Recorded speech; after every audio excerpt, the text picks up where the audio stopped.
Good day, folks. This is Greg Judy at Green Pastures Farm. Sorry about the start off there. Trying to get my glove on. It's cold out here this morning. And we just moved the mob of cattle down into this bottom. This is another lease farm. This is what we call Raise Farm. And it does fasten onto our big farm up here, what we call docks, which is up on the hill there. And what we're doing is this is a bottom piece here, and there's some hills up there on the top.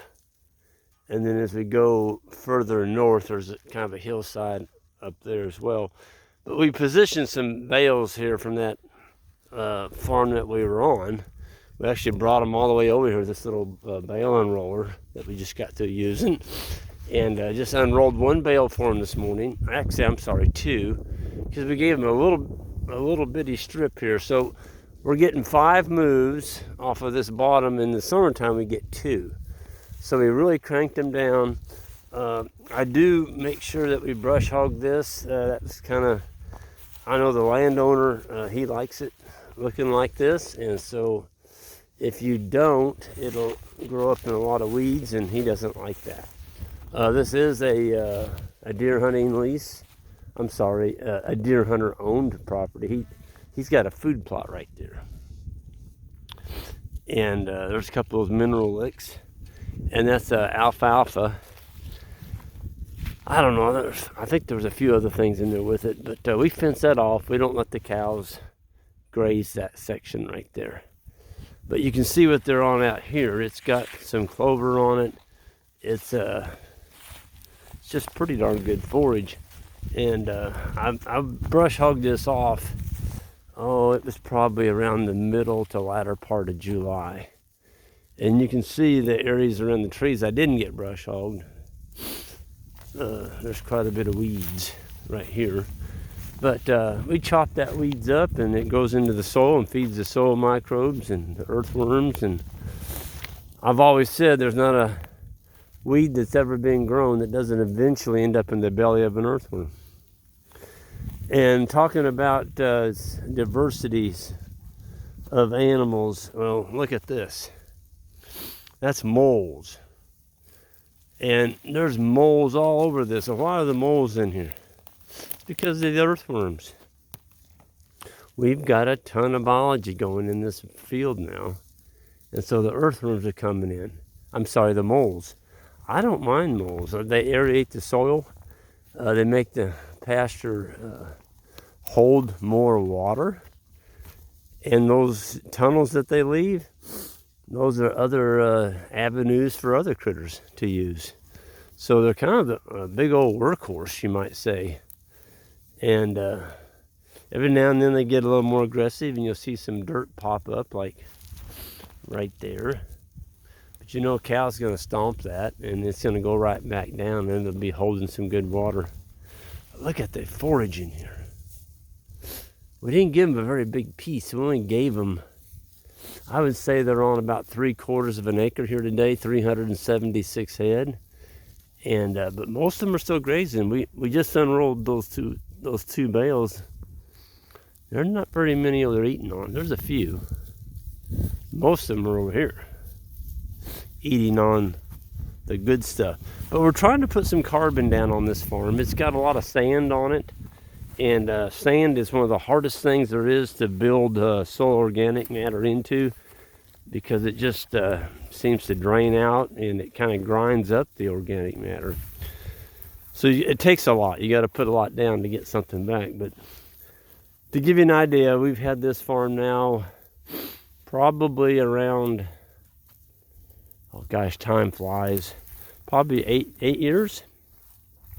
And it was 100% fescue when we started grazing it.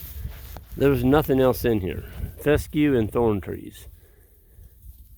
And years ago, it's probably been 5, it was 2015, we came here and cut the thorn trees out, and I left probably 10 for shade.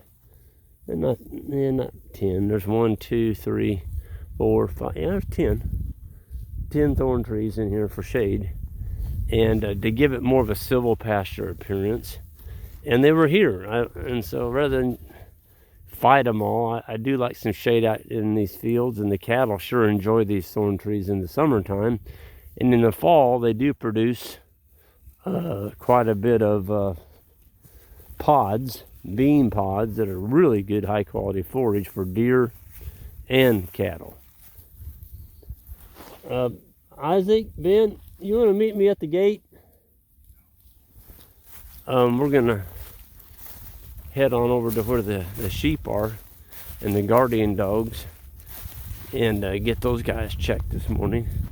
But it's just a beautiful morning now. It's cold, but the sun's up, and when the sun comes up, it just makes everything eternally optimistic to me. You go 5 or 6 days out seeing the sun, it's like, come on, sun, let's have some of your warmth. And we come down this morning, now all the cows are standing broadside to the sun. They're not goofy. They spend all night, it gets cold, and then when that sun comes up, they turn their body sideways, just like that, so they can catch more heat. Cows are pretty sharp critters. One thing you'll find out is when you go out in the morning, it's very cold outside, the cows normally will be in the warmest spot on that whole paddock. They found it, and that's where they're at. They're real good at that. And sheep are kind of the same way. But we've had a really good response on our folks reserving bulls for the coming year. There's a few left, but they're going pretty quick now. People are really stepping up and putting deposits down to reserve a bull for the future of their own herds, so they can get animals that look like that. They can do that on solely grass without any grain. And I get that. I mean, there's a lot of cattlemen. I've probably got over 100 emails in the last year of guys that have been feeding the supplement. They enjoy their cows, they enjoy what they do, but they're finally resigned to the fact that they're not making any money. And that's a tough spot to be in. It's because they got their cows too big. They're not efficient on grass, and unless you feed them breeder cubes or some kind of corn or soybean hulls or something, or this dried distiller's grain, they're just not going to be able to make it. And there went your profit right there. It just left. It left your farm and went to somebody else's. So if you're going to get out here and do something, and something you enjoy, which is the livestock business, why not make some money at it? That's what I say. And you can when they feed themselves like this.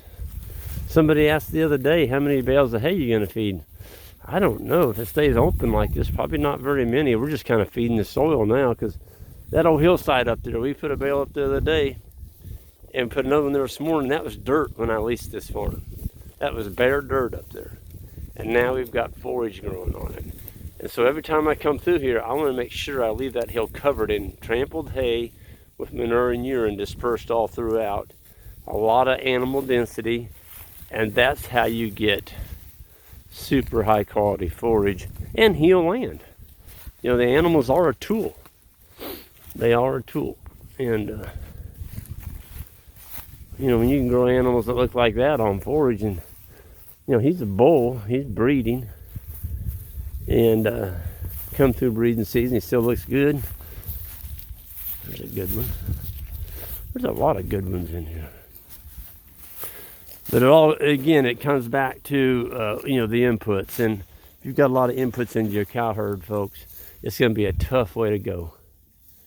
It's a tough way to go. So I recommend get your cow size the right size. Get animals that can make it on Kentucky 31 fescue in the Midwest anyway. Where you're at may be a different grass, but if they can't eat the grass that grows on your farm and stay in condition, well, then you've got the wrong cow.